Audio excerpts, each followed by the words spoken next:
तालुक्याचा जो विकास आहे तो दूरदृष्टी ठेवून डोळ्यापुढे ठेवून करणाऱ्या माणसाला डोळ्यापुढे ठेवून तो विकास झाला पाहिजे। दुसरी गोष्ट, मोहितेंना कोण पाडू शकतं या पद्धतीने त्यामध्ये विचार नागरिक करणार आहेत। आणि सगळ्यात महत्त्वाचं म्हणजे लोकांचं एवढंच म्हणणं आहे की महाविकास आघाडीचा जो उमेदवार उभा राहील आम्ही त्याच्या मागे असणार आहे। आम्ही उद्धवजी ठाकरे साहेब आणि शरदचंद्रजी पवार साहेब यांच्या विचारावरती मतदान करणार आहे।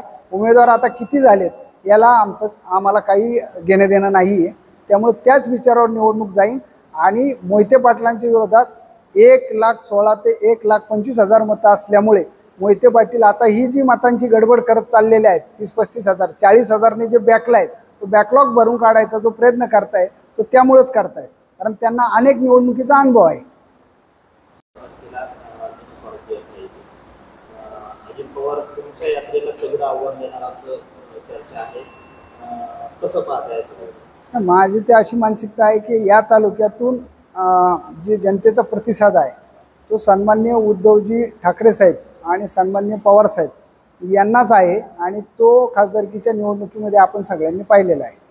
दिलीप मोहिते म्हटले होते की जनस्वराज्य तुमच्या शिवस्वराज्य यात्रेमध्ये पैसे देऊन लोक आले होते, आता अजित पवारांची यात्रा घेतली ती टीका म्हणून त्यांचं वाक्य अत्यंत चांगलं आहे। आणि त्याचं कारण असं की महिला 3 वाजल्यापासून आल्या, त्या नागपंचमीचा सण होता आणि 7:30 पर्यंत थांबल्या होत्या। जर पैसे देऊन आलेल्या महिला 4-4 तास जर सण सोडून थांबत असतील तर मग त्या महिलांच्या याच्यावरती शंका घेतल्यासारखं आहे। आणि त्यांच्या याच्यामध्ये जी लोक येतात किंवा त्यांची ती परंपरा असेल तसे पैसे देऊन आणायचे, त्यामुळे ते दिलीप मोहिते तसं बोलले असतील।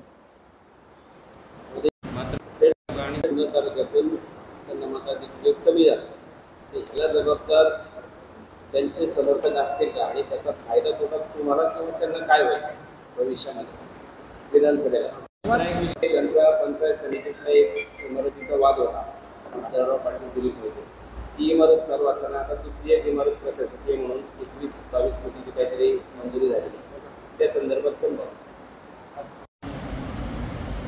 महत्त्वाचं म्हणजे आढळराव पाटलांचा आणि त्यांचा जो निवडणुकीचा विषय आपण काढला यामध्ये जे मतदान झालं आहे हे सर्व मतदान मोहिते विरोधात आणि मोहितेंचा या निवडणुकीमध्ये TRP वाढून द्यायचं नाही म्हणून हे मतदान झालेलं आहे। आणि त्याच्यामध्ये शरदचंद्रजी पवार साहेब आणि उद्धवजी साहेब यांच्या विचाराच्या कार्यकर्त्यांनी अत्यंत प्रामाणिक काम त्या ठिकाणी केलेलं आहे। आणि सर्वसामान्य माणसाने ही निवडणूक हातात घेतली होती। त्या निवडणुकीच्या मध्ये म्हणजे असं आमदार समर्थकांनी काम केलं जर ते म्हणत असतील तर ते जे समर्थक असतील ते पवार साहेबांच्या विचाराचे आणि ते पवार साहेबांकडेच राहणार, ते परत मोहिते पाटलांकडे जाणार नाही, जायचा टक्का फार कमी राहील त्याचा। एक प्रश्न जास्त आहे आणि महायुतीकडून एकच उमेदवार आहे। आता तसं पाहिलं तर तुमच्या आणि दिलीप मोहित्यांमध्येच राजकीय आरोप, तुमच्या एकमेकांवरती टीका असं चालू आहे। मग बाकीचे उमेदवार सेफमध्ये राहून उमेदवारी मिळवण्यासाठी प्रयत्न करतात असं तुम्हाला वाटतंय का? आणि ह्या तुमच्या टीकेच्या माध्यमातून तुम्हाला उमेदवारी मिळण्यासाठी टार्गेट बांधतात तुमच्या बरोबर? आता 2014लाही आपण पाहिलं असेल, ट्रॅक्टर मोर्चा असेल, गावागावात जाऊन मोहिते पाटलांच्या विरोधातलं कॅम्पेनिंग असेल, त्या सगळ्या गोष्टी अंगावर घेऊन आम्हीच केलेल्या आहेत। कारण मोहितेंची दहशत फार आहे आणि मोहितेंच्या दहशतीला सडेतोड उत्तर द्यावं लागेल तर कुणीतरी पुढे आलं पाहिजे, म्हणून महाविकास आघाडीचा प्रतिनिधी म्हणून मी पुढे येऊन ह्या सगळ्या गोष्टी मांडतोय। तो आता त्यांचा मोटिव्ह असेल, तो त्यांचा विचार असेल, त्यांच्या मनात काय चाललंय ते मी कसं सांगू?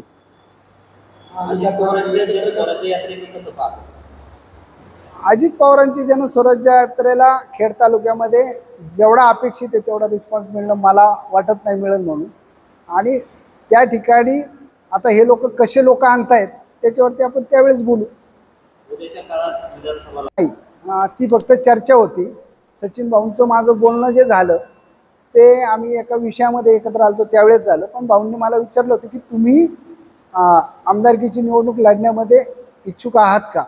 तर मी म्हटलं संधी मिळाली तर लढू, पण त्यावेळेस मी भारतीय जनता पक्षात होतो आणि तेवढीच चर्चा होती आमची आणि फार काही ॲग्रेसिव्हली आम्ही त्यात प्रक्रिया केली नाही। पण माझ्यासाठी एक जिल्हा परिषद सदस्य आहेत, त्यांनी त्या ठिकाणी प्रयत्न केला तर आम्ही गेलतो, पण त्यांची आमची जी चर्चा झाली त्या चर्चेमध्ये जे आमच्या कोर टीमला जे आउटपुट वाटलं नाही त्याच्यामुळं आम्ही त्या ठिकाणी जायचं थांबवलं. पवार साहेबांच्या लक्षानुसार तालुक्यात अचानक मुख्य नावं गाळली जाऊन एखाद्या महिला उमेदवाराचा सुद्धा विचार होऊ शकतो असा वावर पकडला गेला. नाही, त्याबाबत मला माझं एकदम क्लिअर म्हणणं आहे याबाबत की पवारसाहेब महाविकास आघाडी जो उमेदवार देईल त्याचं मी काम करणार आहे. महाविकास आघाडीकडून तुम्ही सध्या स्ट्रॉंग उमेदवार दिसत आहात पब्लिकमध्ये, आणि तुम्हाला महाविकास आघाडीचा एक प्रमुख घटक आहे जो एकत्रित राष्ट्रवादीच्या नंतर 2 नंबरचा आहे शिवसेनेचा, तिथलं तुम्हाला विरोध होत आहे. तुम्हाला त्याच्यात काय तुमच्या घडामोडी असेल भविष्यात? भविष्यातल्या घडामोडी असा आहे, याच्यामध्ये पहिलं तर हे उमेदवारी शिवसेना पक्षाला जातीये का आमच्या साहेबांकडे येते याच्यावरती निर्णय होईल. पण माझी आजची भूमिका एवढीच आहे की जो महाविकास आघाडीचा उमेदवार असेल तो कुणीही असला, तो शिवसैनिक जरी असला तरी त्याचं मी काम करणार आहे. त्या बोर्डवर तुमचं नाव आहे, तिथं त्यांचं नाही, तिथं त्यांचं तिथं तुमचं नाही. विरोधकांकडून अशी टीका केली जाते की फूट पडायला सुरुवात झाली. नाही, तसं नाही आहे. आमच्याकडे जे बोर्ड लावले जातात माझ्या कार्यकर्त्यांकडनं त्यामध्ये ते फोटो छोट्या स्वरूपात बॅनरवरती असतात वरच्या बाजूला, आणि विरोधकांचा तो बोलायचा मुद्दा आहे. आमदारांच्या गावातले अनेक कार्यकर्ते तुमच्या बरोबर आल्यामुळे आमदारांचं म्हणजे आमदार एकंदरीत तुमच्यावर टीका करताना दिसत आहेत. हा, तसंच आहे. आमदारांचं गावामधनं आणि आमदारांच्या जिल्हा परिषद गटामधनं अत्यंत मोठा रिस्पॉन्स आमच्या दोन्ही यात्रेला, पंढरपूर यात्रा असेल किंवा अक्कलकोट यात्रा असेल, याच्यामध्ये आहे. मध्यंतरी तर आमदारांच्या गावामध्ये अनेक महिला म्हणजे जवळजवळ 3 ते 4 गाड्यांच्या महिला अचानक एक्स्ट्रा झाल्या आणि त्या रस्त्यावर येऊन थांबल्या होत्या. त्यामुळं आमदारांचं आणि आमदार समर्थकांचं ट्रोलिंग आणि आमदारांची वक्तव्य त्या ठिकाणी वाढलेली दिसत आहे. 2014 मध्ये विचारा. पाण्याच्या संदर्भात अद्यापही कुठला कारवाईचा काय विषय दिसत आहे? आता दुर्दैव आमचं असं आहे त्या विषयामध्ये की प्रत्येक वेळेस पाणी योजना, मी सरपंचकीचा कारभार संपवायच्या काळाला आपण 40 गाव पाणी योजनेची मान्यता आपल्या राजगुरुनगरला आणली होती. तेव्हापासून आजपर्यंत खेडवासियांना शुद्ध पाणी चासकमान डॅममधनं आणायचं, या गोष्टीच्या विरोधात किती अधिकाऱ्यांना फोन सन्माननीय आमदारांनी केले हे त्यांनी एकदा स्पष्ट सांगावं. त्या अधिकाऱ्यांना पण हा प्रश्न विचारला पाहिजे.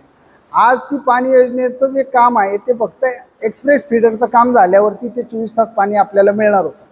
मग त्या कामामध्ये जे राजगुरुनगर नगरपालिकेचं काम चाललं होतं त्या कामामध्ये प्रत्येक गावागावामध्ये आमदारांचे कार्यकर्ते विरोधात येत होते.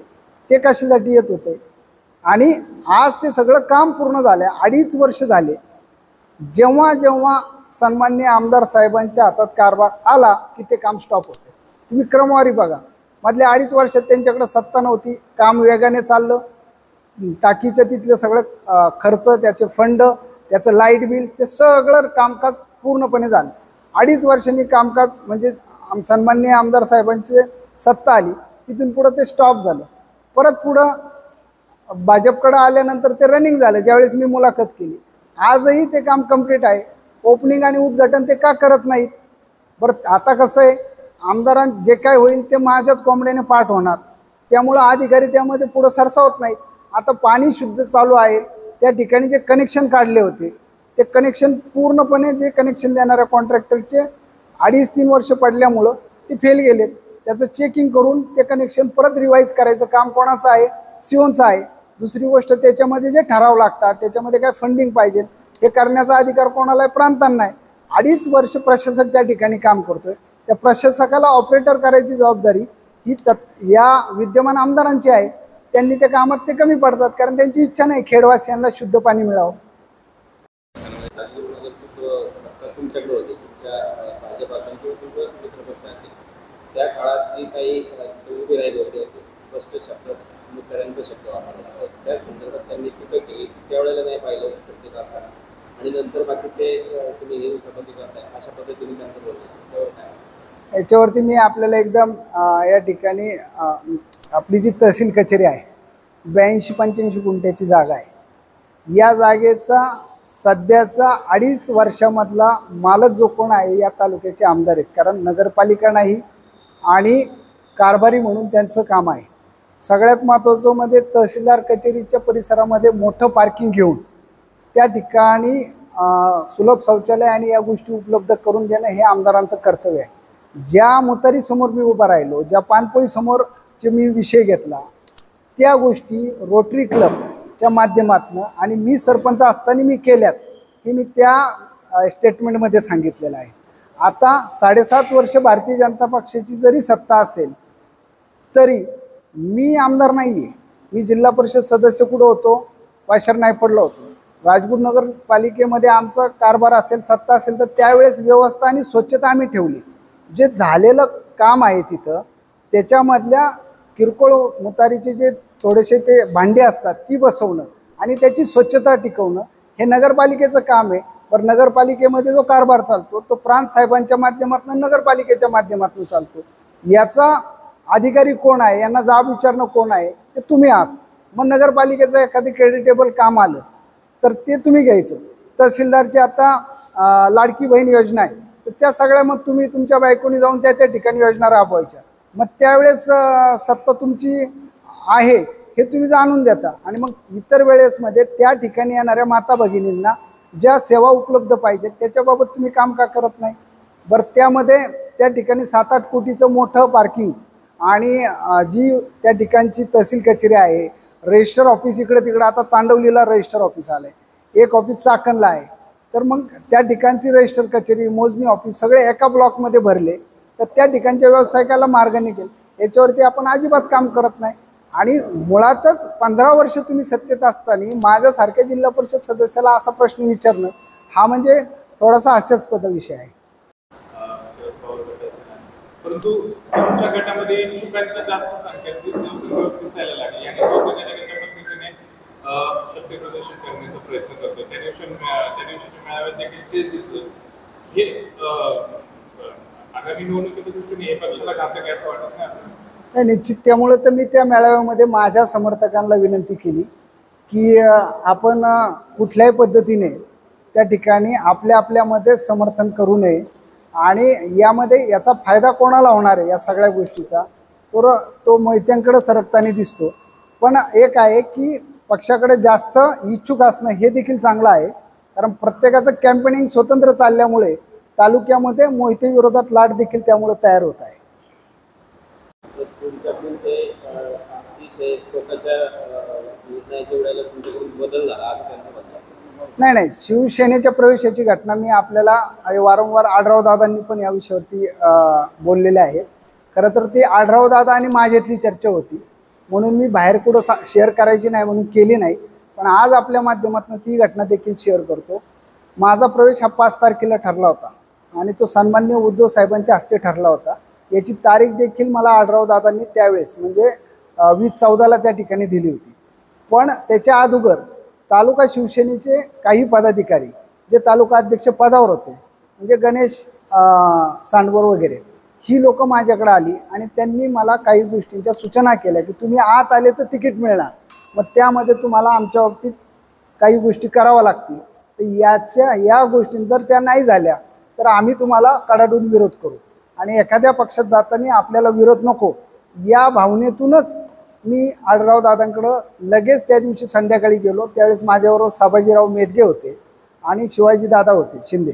आम्ही गेल्यानंतर दादांना सांगितलं की जर विरोध होणार असेल पक्षात येऊन तर तुमच्या खासदारकीचा विषय आहे, आपण पहिली खासदारकीची निवडणूक करून घेऊ आणि मग बाकीचा विषय काय असेल ते पाहू. तर दादा म्हटले काही गरज नाही, तुझा प्रवेश 5 तारखेला आहे, शिवसैनिकांचं माझं काय असेल ते मी पाहतो. तर त्यावेळेस मी दादांना असं सांगितलं होतं की जर मला विरोध होणार असेल तर मी प्रवेश करणार नाही. हे माझं आणि दादांमधलं बोलणं होतं. आणि मग मी चिखलगावला होतो, मला अचानक दादांनी बोलवलं. दादांची शिवसैनिकांची बैठक झाली. त्या बैठकीमध्ये त्या ठिकाणी दादांना शिवसैनिकांनी मला प्रवेश घेण्याबाबत विरोध दर्शवला, कारण त्यांचं आदल्या दिवशीचं जे आमचं काही गोष्टीची चर्चा असेल त्या पूर्ण नाही झाल्या आणि न झाल्यामुळे किंवा त्या चर्चा अर्धवट राहिल्यामुळे त्यांच्याकडनं विरोध झाला. दादांनी मला रामगावडे आहेत, रामगावडेंना मला घ्यायला लावलं आणि तळेगाव या ठिकाणी जो काचेचा कारखाना आहे तिथं आम्ही थांबलो आणि तिथं थांबल्यानंतर शिवाजीदादा शिंदे पाठीमागणं आले. ते म्हटले की तू जाऊ नको. त्यावेळेस 2-3 प्रवेश दादा त्या ठिकाणी घेत होते. तर मी म्हटलं आता मी चाललोयच आहे, तर जाऊन येतो, साहेबांना भेटून येतो, अशी आमची चर्चा झाली. पण मग मला एक फोन आला आणि त्या फोनमध्ये असं सांगितलं गेलं की खेडवरनं आणि चाकणवरनं नाराज शिवसैनिकांनी गाडी भरलेली आहेत आणि ते मातोश्रीवर येऊन गोंधळ घालणार आहेत. मग अशी जर घटना होणार असेल तर आपला प्रवेश नको, या भावनेतून मी त्या ठिकाणी थांबलो आणि आढराव पाटलांनाही सांगितलं की दादा आत्ताचा हा इश्यू वाढवण्यात अर्थ नाही आणि तुम्ही आता अजित बुट्टे पाटील वगैरे आहेत ते त्यांचे प्रवेश करून घ्या, मी तुमच्याबरोबरच आहे. आणि त्या निवडणुकीला मी आढराव दादांचंच काम केलं आहे. आता सचिन कारण लोकांना विकत पाणी घेऊन द्यावं लागतंय, तुमच्या राजकारण्यांच्या श्रेयवादामुळे ते प्रश्न राहिला असं तुम्हाला वाटतं? अतुल देशमुखने कधी श्रेयवाद केला नाही. माझं आपल्या या चॅनलच्या माध्यमातून त्यांना सांगणं आहे, विनंती आहे की उद्घाटन तुम्ही करा, त्याचं क्रेडिट तुम्ही घ्या, नागरिक सुज्ञ आहेत, पण आमच्यासाठी खेडच्या राजगुरुनगरच्या जनतेला वेठीस धरू नका. ते अगोदरचे जे तहसीलदार होते ते दबावाखाली काम करायचे, ते इश्यू बराच झाला. ज्योती देवरे तहसीलदार आहेत, त्यांच्याकडनं काय अपेक्षा आहे? त्यांच्या सुद्धा आमदारांचा दबाव आहे. या अगोदरचे तहसीलदार, त्या अगोदरचे तहसीलदार आणि आत्ताचे आलेले तहसीलदार हे सर्व सन्माननीय आहेत आणि ते दबावाखाली काम करायचे म्हणून त्यांनी यांचं ऐकलं नाही, म्हणून यांनी त्यांची चौकशी लावली आणि त्यांची तडकाफडकी बदली केली. आता देवरे मॅडम आलेले आहेत. आता देवरे मॅडम आल्यात आणि मला वाटतं विधानसभेच्या निवडणुकीत म्हणजे उच्चांक होईल एवढे ऑब्जेक्शन अर्ज पहिल्यांदा खेड तालुक्यामध्ये जवळजवळ 305 ते 334 अर्ज नावं कमी करण्याचे टाकले गेलेले आहेत आणि त्याच्यामध्ये 1000 लोक जिवंत आहेत पण त्यांना मयत दाखवलं आहे आणि यादीमधनं पण डिलीट केलेलं आहे. म्हणजे किती चांगलं काम चाललं आहे हे आपल्याला लक्षात येते, किती दबावात अधिकारी काम करतात ते पाहतोय. कालच मी माझी एक बाईट त्या ठिकाणी केली, त्याच्यामध्ये आपल्याही चॅनलच्या माध्यमातून मी सर्व माझ्या कार्यकर्त्यांना आव्हान करतो की कालला जे 2 कॅम्प आहेत त्याचा फायदा घेऊन काही राष्ट्रवादीच्या कार्यकर्त्यांनी त्यांच्या समर्थक म्हणजे भाडेकरू असतील, त्यांच्याकडे कॉन्ट्रॅक्टमध्ये कामाला लोक असतील, यांच्या याद्या दिलेल्या आहेत 100 नावांच्या आणि त्या मतदार यादीमध्ये डायरेक्ट आहे तसा पंचनामा करावा असे BLOला सन्माननीय आमदारांचे फोन जातात, असं खात्रीलायक मला माहिती मिळालेली आहे आणि त्या फोनच्या माध्यमातून त्या याद्या डायरेक्ट येतात. आता एक कारभार तर पहिला असा झाला आहे की नुसते चौकशीच्या अर्ज चौकशी करून कमी केले पाहिजे, त्याची प्रोसिजर आहे की त्या ठिकाणचं सर्कल असेल, तलाठी असेल, BLOनी स्वतः जाऊन त्या ठिकाणी पंचनामे करायचे.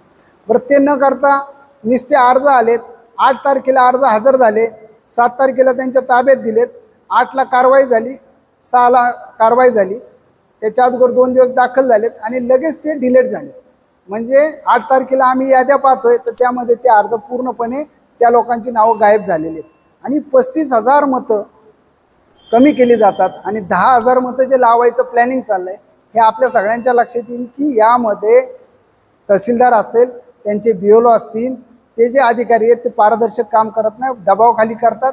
आणि माझं आपल्या या मुलाखतीच्या माध्यमातून चॅनलच्या माध्यमातून त्या सर्वांनाच सन्माननीय तहसीलदार ज्योती देवरे असतील किंबहुना BLO असतील, चुकीच्या पद्धतीने नावं कमी करण्याचे जे लोक त्या ठिकाणी त्याचे पंचनामे करून देणार आहेत आणि ती लोक त्या ठिकाणी मतदार आहेत, त्या लोकांचा मताचा अधिकार आपण चुकीच्या पद्धतीने घालवत असाल तर येत्या 20-22 तारखेला आपल्या कार्यालयावरती मला नाईलाज असतो मोठा मोर्चा त्या ठिकाणी घ्यावा लागेल आणि मग त्या सगळ्या कायदा सुव्यवस्थेला पूर्णपणे तहसीलदार आणि त्यांचे BLO त्या रचनेमध्ये काम करणारे सगळे अधिकारी त्याला जबाबदार असतील याची नोंद त्या सर्वांनी घ्यावी. आणि एवढं मोठं पाप 45,000 ते 35,000 ते 30,000 लोकांना मतदानापासनं बाजूला ठेवायचं, निव्वळ मयत, बोगस, परागंदा, दुबार या नावावरती फक्त हे काम चालू आहे.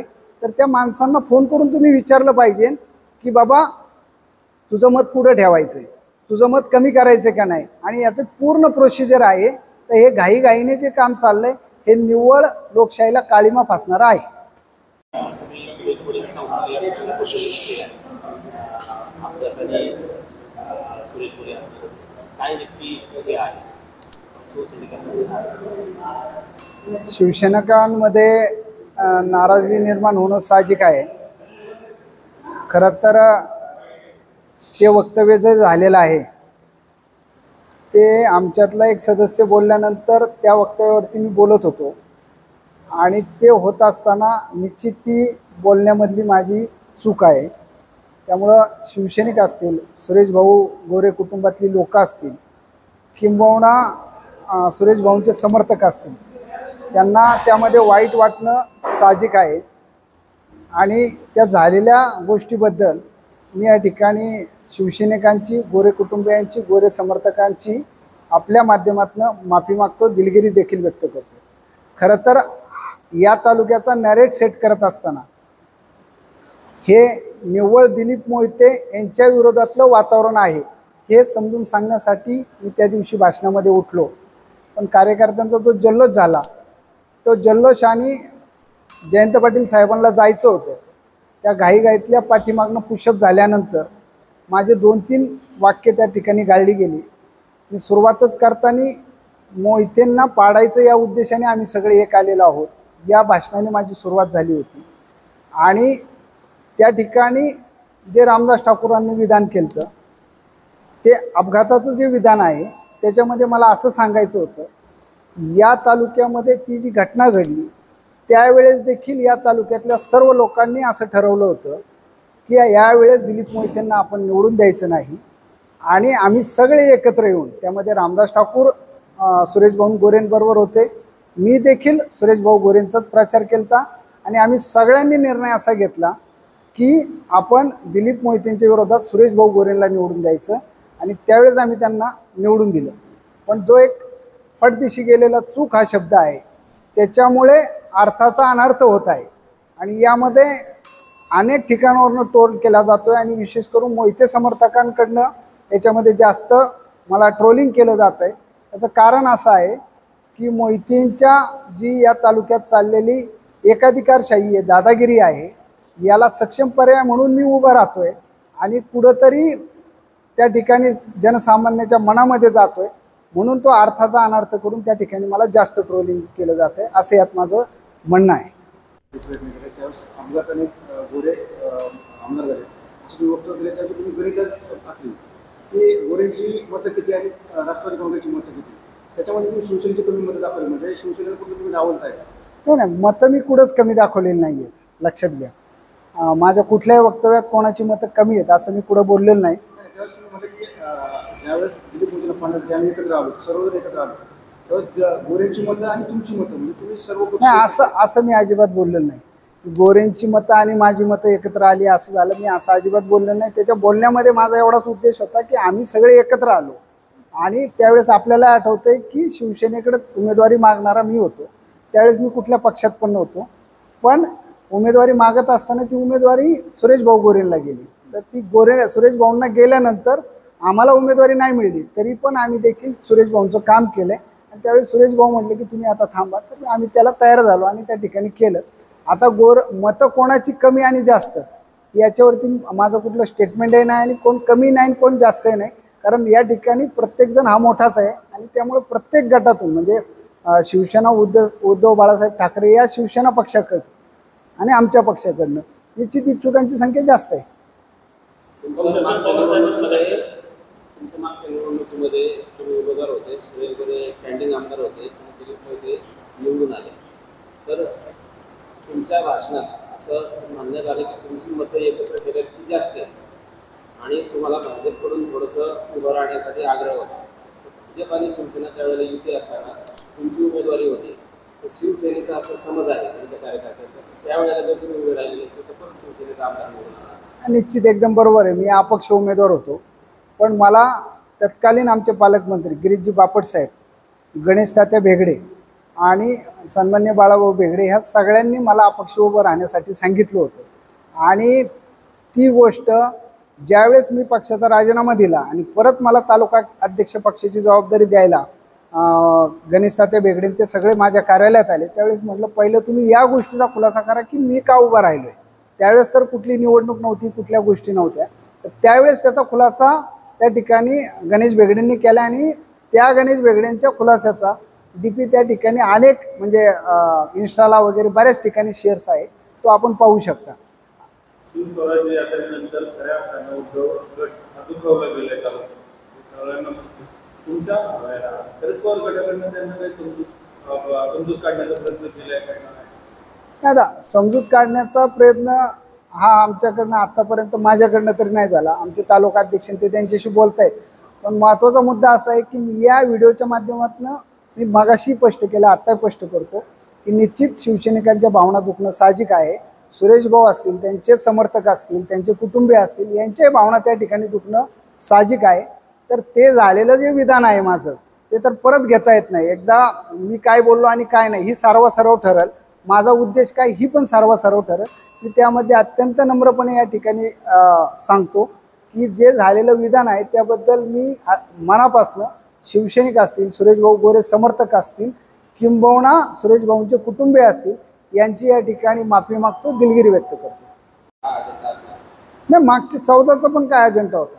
14ला आम्ही सगळे एकत्र आलो आणि सुरेश भाऊंना तिकीट मिळालं. त्यावेळेस शरद भाऊ पण इलेक्शन लढले. मग शरद भाऊंचं त्या जिल्हा परिषद गटात काम चांगलं नव्हतं का? चांगलंच होतं. पण लोकांचं असं ठरलं की आता यावेळेस आपल्याला मोहिते पाटलांना पाडायचे, तर त्या ठिकाणी सुरेश भाऊंना मतं द्यायची. आणि सर्व लोकांनी त्या ठिकाणी सुरेश भाऊंना मतं दिली. जरी शरद भाऊ असतील तरी जास्तीच्या मताची संख्या तिकडेच गेली आणि शरद भाऊंच्या त्यावेळेच्या कार्यकर्त्यांनी त्यांचंच काम केलेलं. 14ला खरं तर एकच निवडणूक झाली होती, दोनच उमेदवार होते. त्यानंतर पुढची जी निवडणूक झाली त्यावेळेस 3 उमेदवार होते. तिसऱ्या उमेदवाराचा फायदा दिलीप मोदींना होता. 14ची निवडणूक सुरेश भाऊ गोरे, शरदराव बुट्टे पाटील आणि मोहिते पाटील अशी झालेली आहे. ती 3च होते उमेदवार. आणि तिसरी जी निवडणूक झाली त्यामध्ये 3 झाली. त्या अगोदरची जी निवडणूक झाली त्यामध्ये 4 उमेदवार होते. अशी ती परिस्थिती आहे. कुठलीही खेड तालुक्यातली निवडणूक मला वाटतं शिवळे पाटील, बबनराव डावरे आणि नारायण पवार ती सोडली तर बऱ्यापैकी निवडणुका ह्या तिरंगीत झालेल्या आहेत तालुक्यामध्ये. जास्त उमेदवारांचा फायदा दिलीप मोदींना होता. जास्त उमेदवारांचा फायदा सध्याचा लोकांचा विचार एवढाच आहे की उद्धव बाळासाहेब ठाकरे साहेब आणि शरदचंद्रजी पवार साहेब या सन्माननीय लोकांच्या विचाराच्या मागे उभं राहायचं. हा नॅरेट सेट झालेला आहे. दुसरा नॅरेट असा आहे की मोहिते पाटील यावेळेस नकोत, यावेळेस मोहिते पाटील नकोत आणि मोहिते पाटीलच पाडायचे या विचाराने सगळे जातायत. पण रान इतकं भुसभुशीत लागल्यामुळं अनेक इच्छुक झालेत आणि प्रत्येकाला वाटते की मला ही संधी मिळावी, असं झालेलं आहे. ते म्हणतात की मी विकास कामांकडून उत्तर देईन, तुम्ही टीका करा, त्याच्यावर काय? विकासाच्या बाबतीत जर मी तुम्हाला क्लिअर सांगितलं की आलेला आज एका कॉन्स्टिट्यूशनला एक 100 कोटी रुपये निधी आहे. त्या 100 कोटी निधीचं तुम्ही प्लॅनिंग करत असाल आणि त्याच्यामध्ये त्या गावाला जर निधी तुम्ही देत असाल तर तो विकास नाही. 100 कोटीच्या व्यतिरिक्त तुम्ही काय एक्स्ट्रा पॅकेज आणलं, जसं शरद सोनवणेंनी एक्स्ट्रा मोठं पॅकेज आणलं तर त्या पॅकेजला अर्थ आहे. विदर्भाचं मोठं पॅकेज आलं त्या पॅकेजला अर्थ आहे. व्हिजन ठेवून तालुक्याच्या डेव्हलपमेंटमधल्या कुठल्याही प्रोजेक्टला दिलीप मोहितेंनी समर्थन दिलं नाही. फक्त टीका करायचं काम दिलीप मोहितेंनी केलेलं आहे. आता आपल्याकडं आपल्या सगळ्यांना वरदान ठरण्याला उरण, पनवेल, वांद्रा, शिरूर रोड हा 5 वर्षापूर्वी म्हणजे सुरेश भाऊंनी त्याचं नारळ फोडलाय आणि बोर्ड लावला. मग बोर्ड लावायचं काम सुरेश भाऊंकडनं नाही झालं, फक्त नारळ फोडला, रस्ता पूर्ण झाला. तर त्या रस्त्याचा बोर्ड मोहिते पाटलांनी लावला आणि त्याचं नाव काय ठेवलंय तर उरण, पनवेल, भीमाशंकर रोड. ॲक्च्युली त्याची मंजुरी ती होती पण तो रस्ता त्यानंतर चेंज झाल्यानंतर मोनाच कंपनी त्याचा सर्वे करते आणि तो सर्वे पूर्ण झाला त्याच वेळेस, म्हणजे 6 महिन्यांनी सर्वे पूर्ण झाला आहे. आजपर्यंत त्याच्यावरती मोहिते पाटलांनी ना फंड पडावा म्हणून प्रयत्न केला. जसं शिक्रापूर रोडसाठी राज्य शासनाच्या बांधकाम विभागाच्या माध्यमातून आज कोट्यवधी 200, 400, 1,500, 2,000 कोटीचा निधी मागितला जातो, तसा याच्यावरती निधी मागितला एकदा अजिबात मागितला नाही. बरं, हा जो रोड होणार आहे हा खेड तालुक्याची हार्टलाईन होणार आहे आणि एकदा हे दळणवळण वाढलं, मराठवाड्यात जायला जर हा मधला एक्सेस झाला तर या खेड तालुक्यातल्या पश्चिम पट्टा असू द्या, पूर्व पट्टा असू द्या, सगळ्या भागाचा उत्कर्ष होणार आहे. त्याच्यावर अजिबात काम केलं नाही. विमानतळ पाठीमागं चाललं होतं तर विमानतळ जाताना आढराव विरोध करतायत, आढराव विरोध करताय. एवढं विमानतळ थांबवायला तुम्ही आमदार म्हणून किंवा त्या वेळेच्या आमदारांचे विरोधक म्हणून अजिबात काम केलेलं नाही. फक्त त्याच्या दोषाच्या धनी आढरावांना ठेवलं आणि आपण स्वतः नामानिराळे राहिले, एवढंच काम ते करतात. विमानतळ टिकवण्यासाठी काय केलं का? काहीच नाही. बरं, आता सेजमध्ये जी कन्व्हर्शन झालं आहे सेजचं, त्याच्यामध्ये सेजच्या लोकांमध्ये MIDC आली. MIDC लँड फ्री लँड झाली, पण तिथल्या लोकांना काय करावं लागतं, राजू शेट्टीला घेऊन आंदोलन करावं लागतं. मग आपल्या तालुक्यातले लोक आंदोलन करतात, त्यांचे प्रश्न आमदारांनी सोडवले पाहिजेत का राजू शेट्टी साहेब येऊन आंदोलनाचे प्रश्न सोडले पाहिजेत? त्यांची जो परतावा आहे, म्हणजे ज्याच्यातली जमीन विकली जाते त्यातला जो परतावा आहे तो परतावा अजूनही फ्री होल्डचा झालेला नाही. त्यामुळे त्या लोकांना ती जमीन 60 लाख रुपये एकरने विकावं लागते आणि तिथं ऑलरेडी 5 लाख रुपये गुंठ्याचा बाजार चालू आहे, म्हणजे 2 कोटी एकरचा चालू आहे. तसाच प्रश्न वाकी आणि रोकलचा आहे. म्हणजे त्याही लोकांना आंदोलन करावं लागलं, राजू शेट्टी साहेबांना बोलवायला लागलं, त्यांच्या जमिनी आजपर्यंत सुटल्या नाहीत. म्हणजे तालुक्यातले प्रश्न एकही सोडवायला मोहिते पाटील अपयशी आहेत. आता साधं अस्तरीकरणाची काम आहे, मागच्या टर्मला झालंय 40 कोटी खर्च, ते बेकायदेशीर, म्हणजे त्याच्यातही भ्रष्टाचार झालाय, ते लवकर खराब झालं. कायदेशीर काम होतं पण लवकर खराब झालं. आणि आता त्याच्या अस्तरीकरणावर 180 कोटी आलेत. कॉन्ट्रॅक्टर तोच आहे, जो निकृष्ट काम करतोय त्याच कॉन्ट्रॅक्टरला पाठीशी घातलं जाते. मग जो विकासाला फंड येतोय त्या फंडामधनं टक्केवारी किती गेली?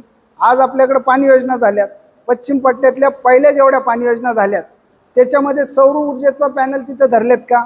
त्या ग्रामपंचायतीची आर्थिक कॅपॅसिटी कमी आहे, 50,000 रुपये उत्पन्न आहे, तिकडून लाईट भरणार.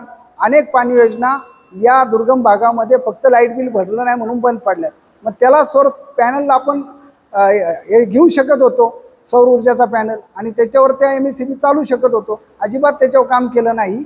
पण जेवढा फंड तालुक्यात आलाय त्या ठिकाणी पूर्व भाग असू द्या पश्चिम भाग असू द्या त्या ठिकाणी त्यांनी सौर ऊर्जेच्या पॅनलचं मोठं प्लॅनिंग केलं नाही.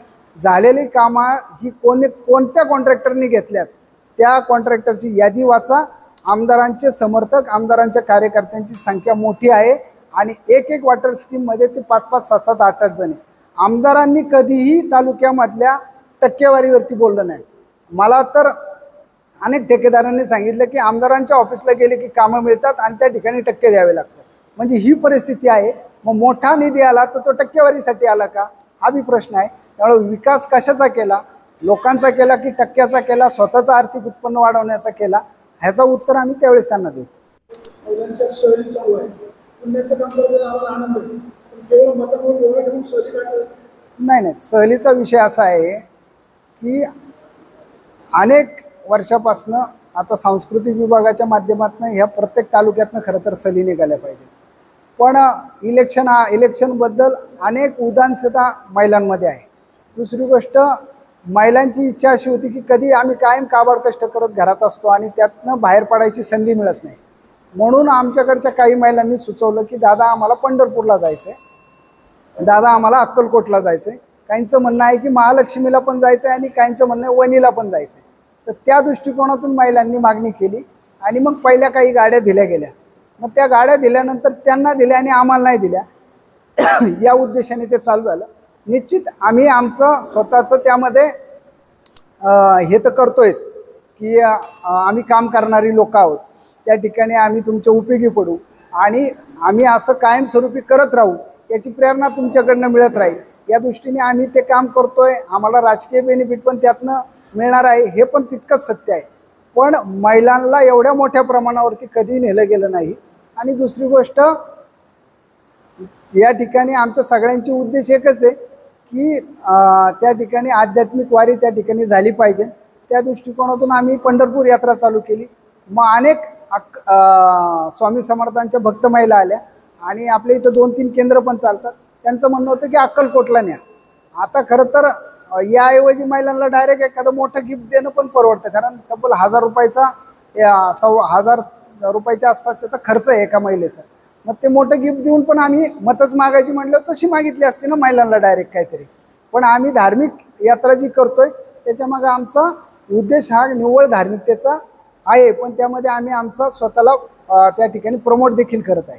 2019ला मोदी असं म्हणायचे की बाबा शिवाजी आढळरावांना चौकार मारता येणार नाही, त्यांना हातामध्ये बॅट घालता येणार नाही, आढळरावांचं वय झालं, आता मोहित्यांचं पण वय झालेलं आहे, कसं बघा?